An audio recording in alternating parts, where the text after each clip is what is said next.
આશીષ સાહેબ આ ફરક કરીને સ્વાગત માટે સ્વાગત માટે કે એને પુલાર નથી કઈ નથી મેં પેશન્ટ પુલાર બોલાયા છે એ નામ નથી બોલતો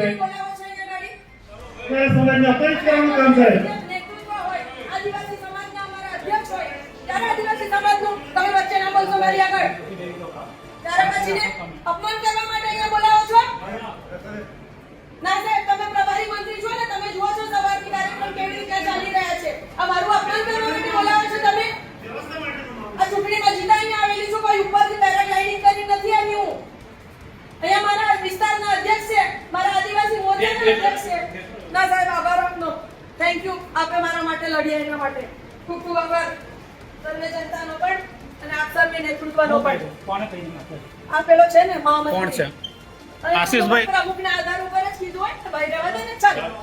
પ્રમુખના આધારે જ કીધું હોય તો સાહેબ આ વસ્તુ ખોટી છે બંને વડીલશ્રી ઈશ્વરભાઈ આપને પણ વિનંતી કરું દોલતભાઈ સાહેબ આપને પણ વિનંતી કરું સંગઠનના લોકો જિલ્લા પ્રમુખના માર્ગદર્શન હેઠળ જ આ બધા જે કંઈક ધતિંગો થઈ રહ્યા છે આ જિલ્લામાં જિલ્લાને બરબાદ કરવાના ખરાબ કરવાના ચલો કોઈને કહેવાનો કોઈ મતલબ નથી આ બધા લોકોને છે ને આખા ગાંધાની જેમ આટા બાંધેલા છે આદિવાસી સમાજની કોઈને પડેલી નથી પાર્ટીનું કામ કરું છું કંઈ પણ મને થયું ને અને મારા પરિવારને કંઈ બી નુકસાન થયું ને એનો જવાબદાર આ જિલ્લાનો ભારતીય જનતા પાર્ટીનો પ્રમુખ રહેશે